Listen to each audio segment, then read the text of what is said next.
नवग्रहस्तोत्रम् पद्मकिञ्जलकसङ्कासाम् लोकसाक्षीम् जगद्गुरुम् सर्वरोगहरम् देवम् आदित्यम् प्रणमाम्यहम् क्षीरोदार्णवसम्भूतम् अत्रिनेत्रम् समुद्भवम् नमामि शशिनम् देवम् शम्भोरमुकुटभूषणम् धरणीगर्भसम्भूतम् विद्युत्पुञ्जम् जगत्पतेम् कुमारम् शक्तिहस्तम् च मङ्गलम् प्रणमाम्यहम् प्रियङ्गोकनकाभासम् रूपेण प्रतिमं शुभम् सौम्यं सौम्यगुणोपेतम् तं बुधं प्रणमाम्यहम् देवानां च ऋषीणां च गुरुकनकसन्निभम् बुद्धिपूर्णं त्रिलोकेशम् तं गुरुं प्रणमाम्यहम् शुद्धसपटिकसङ्कासम् दैत्यानां प्रणतं गुरुम् सर्वशास्त्रप्रवक्तारम् भार्गवं प्रणमाम्यहम् नीलाञ्जनसमाकारम् रविपुत्रं महाग्रहम् छायामार्तण्डसम्भूतम् तं नमामि शनैश्चरम् अर्धकायं महावीर्यम् चन्द्रभास्करमर्दनम् सिंहिकागर्भसम्भूतम् तं राहुं प्रणमाम्यहम् पलालधूम्रसङ्कासम् तारकग्रहमस्तकम् रौद्रं रौद्रतरं घोरम् तं केतुं प्रणमाम्यहम् कल्याणानि नभोमणिः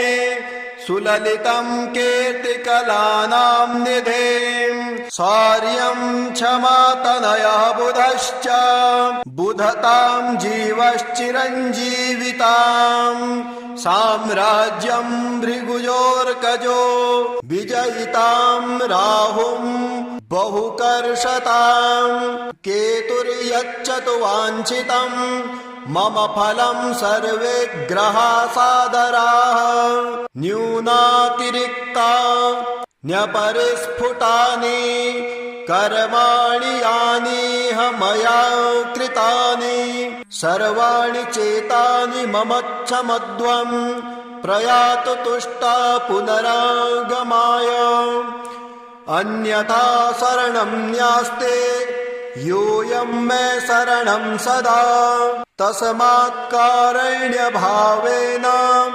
रक्षध्वं गृहनायक। ॐ श्रीगणेशाय नमः। अथ शनैश्चरस्तोत्र प्रारम्भः। अस्य श्री शनैश्चरस्तोत्र महामन्त्रस्य काश्यप ऋषिः अनुष्टुप् छन्दः। श्री शनैश्चरो देवता संबीजं नं शक्तिः मम कीलकम् शनैश्चर प्रसाद सिद्ध्यर्थे जपे विनियोगः करन्यासः। शनैश्चराय अंगुष्ठाभ्यां नमः। मन्दगतये तर्जनीभ्यां नमः। अधोक्षजाय मध्यमाभ्यां नमः। सौराय अनामिकाभ्यां नमः। शुष्कोदराय कनिष्ठिकाभ्यां नमः। छायात्मजाय करतलकरपिष्टाभ्यां नमः। अङ्गन्यासः। शनैश्चराय हृदयाय नमः। मन्दगतये शीर्षे स्वाहा। अथोक्षजाय शिखायै वसट सौराय कवचाय हुं शुष्कोदराय नेत्राय वसट छायात्मजाय अस्त्राय फट भूर्भुवस्वरोमिति दिग्बन्धाध्यानाम् चापासनो गृद्धरथस्तु नीलः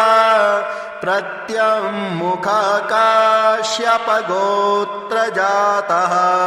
शशूलचापेषु गदाधरोऽभ्याम् सौराष्ट्रदेशप्रभवश्च सौरिः नीलाम्बरो नीलवपुः किरीटे गृद्धासनस्थो विकृताननश्च केयूरहारादिविभूषिताङ्गः सदास्तु मे मन्दगते प्रसन्नः शनैश्चराय शान्ताय सर्वाभीष्टप्रदायिने नमः सर्वात्मने तुभ्यं नमो नीलाम्बराय च द्वादशाष्टमजन्मानि द्वितीयान्ते सुराशिषु ये ये मे संगता दोषाः सर्वे नश्यन्तु वै प्रभो। सूत उवाच शृणुध्वं मुनयः सर्वे शनिपीडाहरं शुभं शनिप्रीतिकरं स्तोत्रं सर्वाभीष्टफलप्रदम् पुरा कैलासशिखरे पार्वत्यै शङ्करेण च उपदिष्टं शनिस्तोत्रं प्रवक्ष्यामि तपोधना रघुवंशेति विख्यातो राजा दशरथः प्रभु बभूव चक्रवर्ती च सप्तद्वीपाधिपो बली कृतिकान्ते शनौ याते दैवज्ञैर्ज्ञापितो हि सः रोहिणी शकटं भित्त्वा शनिर्यास्यति साम्प्रतम् इत्थं शकटभेदेन सुरासुरभयङ्करम् द्वादशाब्दं तु दुर्भिक्षं भविष्यन्ते सुदारुणम् देशाश्च नगरग्रामः भयभीता समन्ततः ब्रुवन्ते सर्वलोकानां भयमेतत् समागतम् एवमुक्तास्ततो वाक्यं मन्त्रिभिः सह पार्थिवः व्याकुलं तु जगद्दृष्ट्वा पौरजानपदादिकं प्रपच्छ प्रयतो राजा वसिष्ठ प्रमुखान् ऋषीन् समाधानं किमस्यास्ति ब्रूत मे मुनिसत्तमाः प्रजानां परिरक्षायै सर्वज्ञा सर्वदर्शिनः तच्छ्रुत्वा मुनयः सर्वे प्रोचुरस्य बलं महत् शनैश्चरेण शकटे तस्मिन् भिन्ने कुतः प्रजा अयं योगो ह्यसाध्यं तु शक्रब्रह्मादिभिस्तथा शतो सञ्चित्य मनसा सहसा पुरुरर्षभः समादाय धनुर्दिव्यं दिव्यायुधसमन्वितम् रथमारुह्य वेगेन गतो नक्षत्रमण्डलम् शपादयोजनं लक्ष्यं सूर्यस्योपरि संस्थितम् रोहिणी पृष्ठतः स्थाप्य राजा दशरथस्तदा रथे तु काञ्चने दिव्ये सर्वरत्नविभूषिते हंसवर्णहयैर्युक्ते महाकेतु समुच्छिते दीप्यमानो महारक्ता किरीटकटकादिभिः दीप्यमानो महारक्त किरीटकटकादिभिः बभ्रानसा तदाकाशे द्वितीय इव भास्कर अकारणचूर्णचापेन संहारस्त्रं न्ययोजयत् संहारस्त्रं स निर्दृष्ट्वा सुरासुरभयङ्करं कृतिकान्ते तदा स्थित्वा प्रविशन् किल रोहिणीं दृष्ट्वा दशरथं चाग्रे ततस्तौ स भ्रुकुटीमुखः हसित्वा तभ्ययात् स्वरे हृदं वचनमब्रवीत् पौरुषं तव राजेन्द्र सुरासुरभयङ्करं देवासुरमनुष्याश्च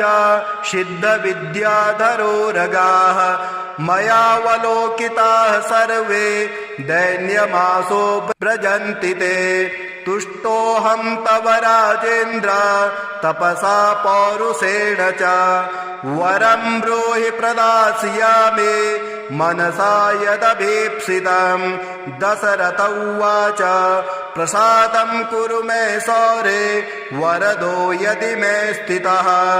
अद्य प्रभृति मे राष्ट्रे प्रीडा कार्या न कस्यचित् रोहिणी भेदयित्वा तो न गतव्यं त्वया सने सरितः सागरा सर्वे यावच्चन्द्रार्कमेदिनी द्वादशाब्दं तु दुर्भिक्षं न कदाचित् भविष्यति याचित्तं तु मया सौरे नान्यमिच्छाम्यहं वरम् एवमस्त्विति सुप्रीतो वरं प्रादातु शाश्वतम् कीर्तिरेषा त्वदीया च त्रैलोक्ये सम्भविष्यते प्राप्य चैनं वरं राजा कृतकृतो भवत्तदा एवं वरं तु सम्प्राप्य दृष्टरोमा स पार्थिवः रथोपस्थे धनु स्थाप्य भूत्वा चैव कृताञ्जलिः ध्यात्वा सरस्वते देवे गणनाथं विनायकं राजा दशरथस्तोत्रं सौरेरिमदथाकरोत् अथ स्तोत्रं दशरथ उवाच नमः कृष्णाय नीलाय शिखिकण्ठनिभाय च नमो नीलमुखाब्जाय नीलोत्पतनिभाय च नमो निर्मांसदेहाय दीर्घसमश्रुजटाय च नमो विशालनेत्राय शुष्कोदरभयानक नमः पुरुषनेत्राय स्थूलरोणे नमो नमः नमो नित्यं क्षुधार्थाय अतृप्ताय नमो नमः नमो दीर्घाय शुष्काय कालदृष्टाय ते नमः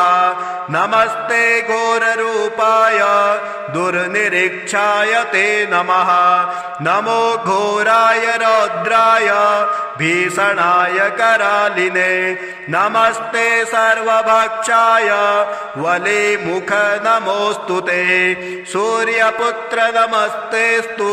भास्करो भयदायिने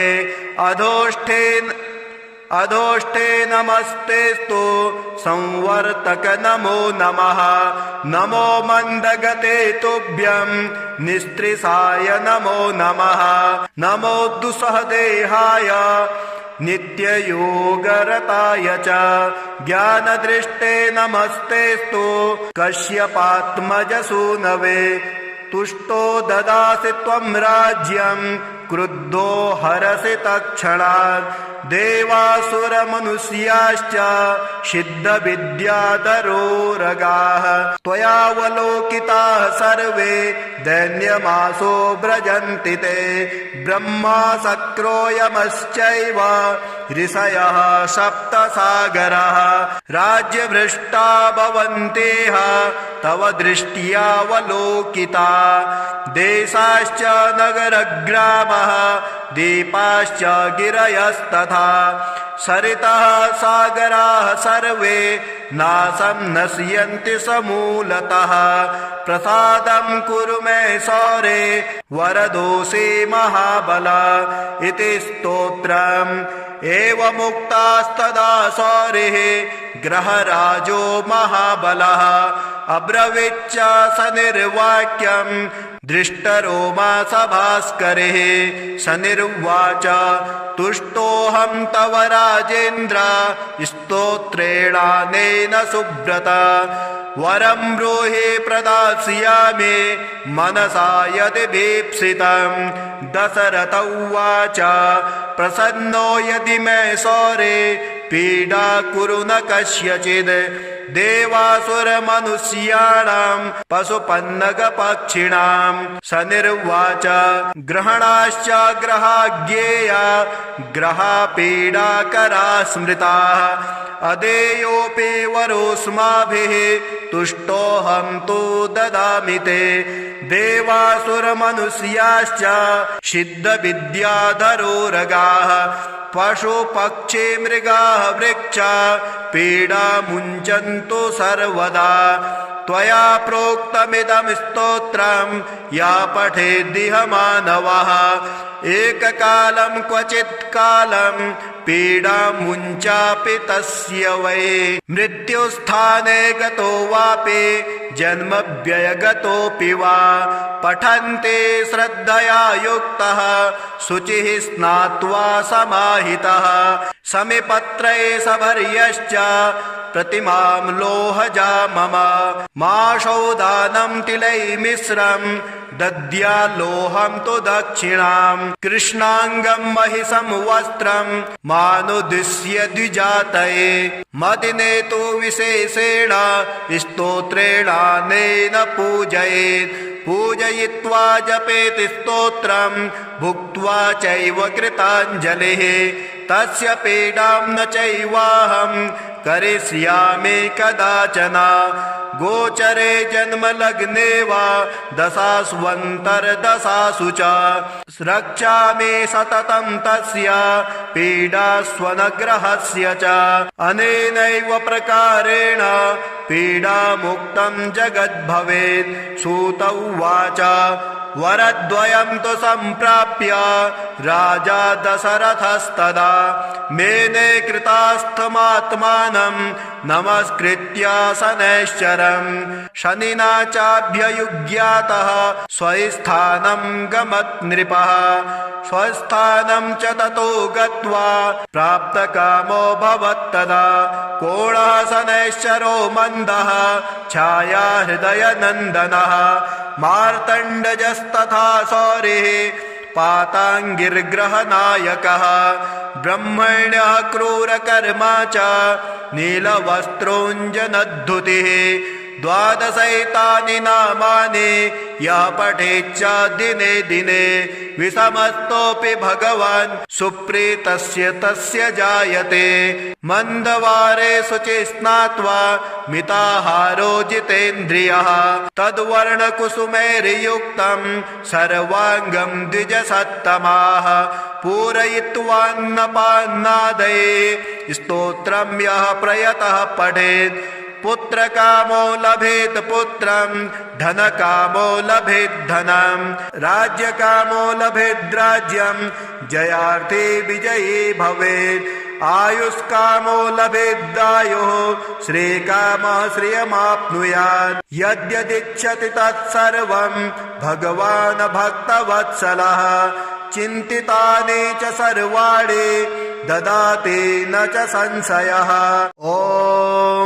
श्री गणेशाय नमः। अथ शनैश्चर स्तोत्र प्रारंभः। अस्य श्री शनैश्चर स्तोत्र महामन्त्रस्य काश्यप ऋषिः अनुष्टुभ छन्दः। श्री शनैश्चरो देवता संबीजं नम शक्तिः मम कीलकं शनैश्चर प्रसाद सिद्ध्यर्थे जपे विनियोगः करन्यासः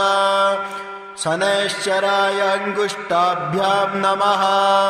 मन्दगतये तर्जनीभ्यां नमः अधोक्षजाय मध्यमाभ्यां नमः सौराय अनामिकाभ्यां नमः शुष्कोदराय कनिष्ठिकाभ्यां नमः छायात्मजाय करतलकरपिष्टाभ्यां नमः अङ्गन्यासः शनैश्चराय हृदयाय नमः मन्दगतये शीर्षे स्वाहा अथोक्षजाय शिखायै वसट सौराय कवचाय हुं शुष्कोदराय नेत्राय वसट छायात्मजाय अस्त्राय फट भूर्भुवस्वरोमिति दिग्बन्धः ध्यानम् चापासनो गृद्धरथस्तु नीलः प्रत्यङ्मुखकाश्यपगोत्रजातः शशूलचापेषु गदाधरोऽभ्याम् सौराष्ट्रदेशप्रभवश्च सौरिः नीलाम्बरो नीलवपुः किरीटे गृद्धासनस्थो विकृताननश्च केयूरहारादिविभूषिताङ्गः सदास्तु मे मन्दगते प्रसन्नः शनैश्चराय शान्ताय सर्वाभीष्टप्रदायिने नमः सर्वात्मने तुभ्यं नमो नीलाम्बराय च द्वादशाष्टमजन्मानि द्वितीयान्ते सुराशिषु ये ये मे संगता दोषाः सर्वे नश्यन्तु वै प्रभो सूत उवाच शृणुध्वं मुनयः सर्वे शनिपीडाहरं शुभं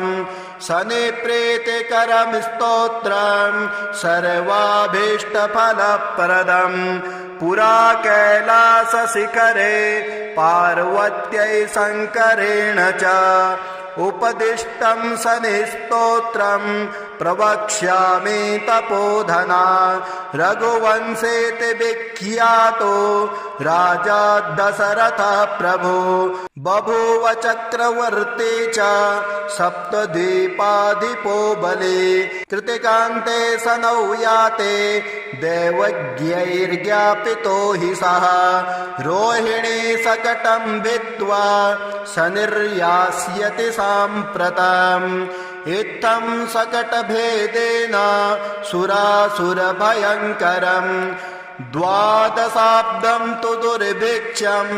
भविष्यन्ति सुदारुणम् देशाश्च नगरग्रामः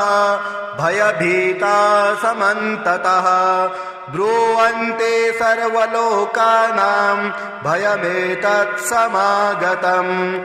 एवमुक्तास्ततो वाक्यं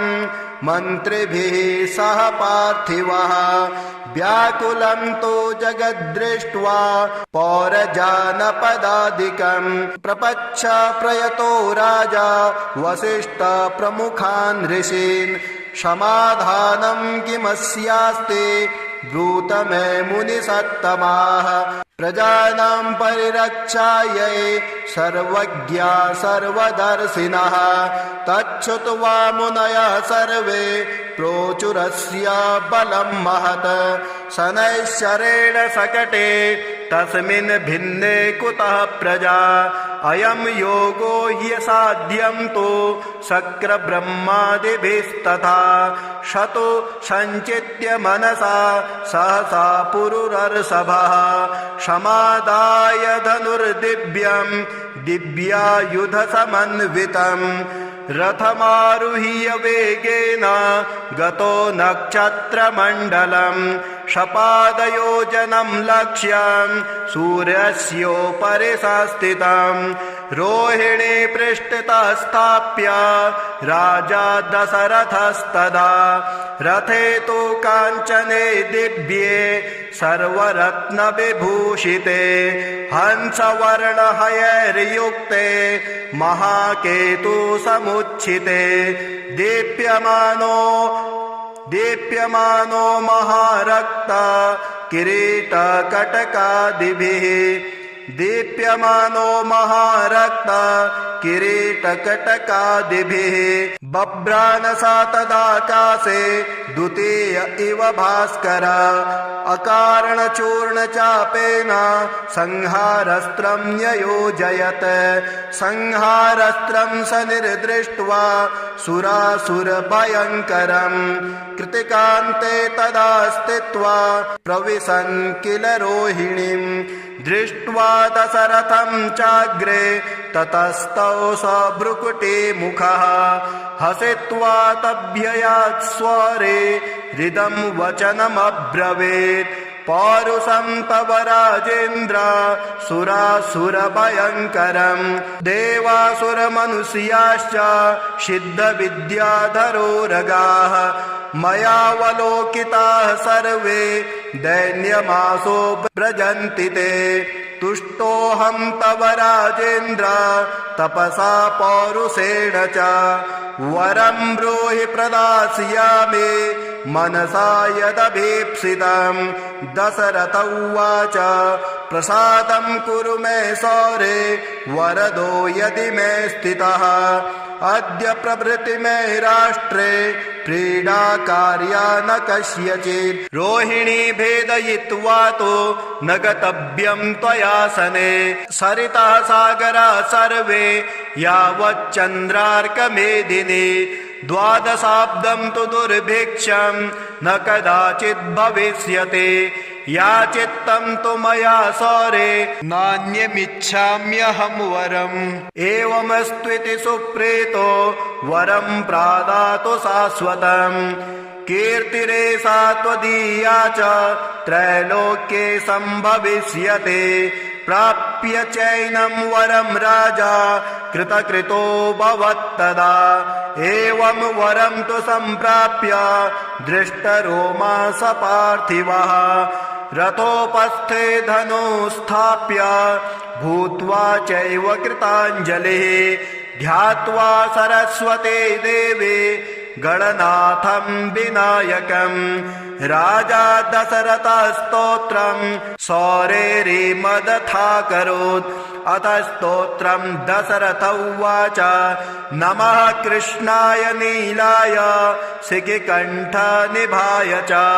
नमो नीलमुखाब्जाय नीलोत्पतनिभाय च नमो निर्मांसदेहाय दीर्घसमश्रुजटाय च नमो विशालनेत्राय शुष्कोदरभयानक नमः पुरुषनेत्राय स्थूलरोणे नमो नमः नमो नित्यं क्षुधार्थाय अतृप्ताय नमो नमः नमो दीर्घाय शुष्काय कालदृष्टाय ते नमः नमस्ते घोररूपाय दुर्निरीक्षाय ते नमः नमो घोराय रौद्राय भीषणाय करालिने नमस्ते सर्वभक्षाय वलिमुख नमोऽस्तु ते सूर्यपुत्र नमस्तेस्तु भास्करो भयदायिने अधोष्ठे नमस्तेस्तु संवर्तक नमो नमः नमो मन्दगते तुभ्यं निस्त्रिसाय नमो नमः नमो दुस्सहदेहाय नित्ययोगरताय च ज्ञानदृष्टे नमस्तेस्तु कश्यपात्मजसूनवे तुष्टो ददासि त्वं राज्यं क्रुद्धो हरसि तत्क्षणात् देवासुरमनुष्याश्च सिद्धविद्याधरोरगाः त्वयावलोकिताः सर्वे दैन्यमासो व्रजन्ति ते ब्रह्मा शक्रोयमश्चैव ऋषयः सप्तसागरः राज्यभ्रष्टा भवन्तेह तव दृष्ट्यावलोकिता देशाश्च नगरग्रामः दीपाश्च गिरयस्तथा सरितः सागराः सर्वे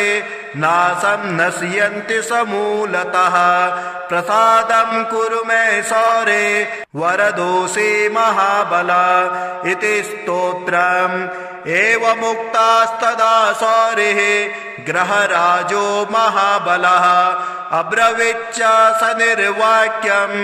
दृष्टरोमा सभास्करिः स निर्वाच तुष्टोऽहं तव राजेन्द्र स्तोत्रेणानेन सुब्रत वरं ब्रूहि प्रदास्यामि मनसा यदि भीप्सितं दशरथ उवाच प्रसन्नो यदि मे सौरे पीडा कुरु न कस्यचिद् देवासुरमनुष्याणां पशुपन्नगपक्षिणां स निर्वाच ग्रहणाश्च ग्रहाज्ञेया ग्रहापीडाकरा स्मृताः अदेयोऽपि वरोऽस्माभिः तुष्टोऽहं तु ददामि ते देवासुरमनुष्याश्च सिद्धविद्याधरोरगाः पशुपक्षी मृगाः वृक्षा पीडा मुञ्चन्तु सर्वदा त्वया प्रोक्तमिदं स्तोत्रं या पठेद्दिह मानवः एककालं क्वचित् कालं पीडा मुञ्चापि तस्य वै मृत्युस्थाने गतो वापि जन्मव्ययगतोऽपि वा पठन्ते श्रद्धया युक्तः शुचिः स्नात्वा समाहितः समिपत्रे सभर्यश्च प्रतिमां लोहजा मम माशौदानं तिलैर्मिश्रं दद्याल्लोहं तु दक्षिणां कृष्णाङ्गं महिषं वस्त्रं मानुदिश्य द्विजातये मदिने तु विशेषेण स्तोत्रेणानेन पूजयेत् पूजयित्वा जपेत् स्तोत्रं भुक्त्वा चैव कृताञ्जलिः तस्य पीडां न चैवाहं करिष्यामि कदाचन गोचरे जन्मलग्ने वा दशास्वन्तर्दशासु च रक्षामि सततं तस्य पीडास्वनग्रहस्य च अनेनैव प्रकारेण पीडामुक्तं जगद्भवेत् सूत उवाच वरद्वयं तु सम्प्राप्य राजा दशरथस्तदा मेने कृतास्थमात्मानं नमस्कृत्य शनैश्चरं